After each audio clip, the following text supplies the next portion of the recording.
Many important fisheries and habitats are being affected by what we do on the land. Sometimes these effects are obvious, like when sewage spills close to our shellfish beds.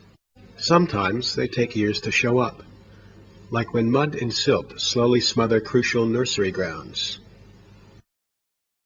Habitats like these, subtidal seagrass beds, horse mussels, and sponge gardens, are some of the most threatened by what we do on the land. If you look at the west coast, there's big snapper populations off there, and there's commercial fishery, and there's lots of recreational fisheries up and down the coast. 90 Mile Beach is really well valued. People fish off the Manukau Bar, the Kaipara Bar, all the way down to Wellington. But West Coast snapper is not the only fishery affected by our activities on the land. The delicate seafloor structures at Separation Point in Tasman Bay are important for juvenile tarakihi and other species. Their role as nursery grounds is thought to be so important they have been protected from bottom trawling and dredging since 1980. Today they are covered in mud.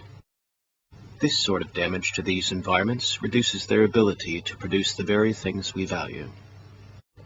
And climate change predictions suggest there will be more storms and floods in Northland in future years. These will bring more silt and mud down to the harbor, which will further threaten those last snapper nurseries.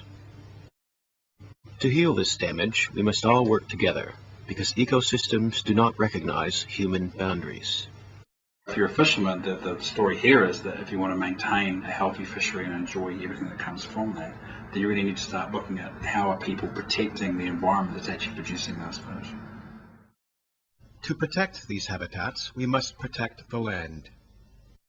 Talk with your local or regional council about what you can do to help restore the seas in your region.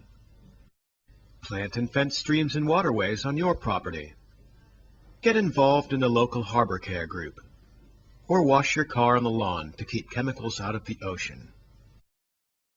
By working together, we can all help to restore our coastal environment, because land and sea are connected.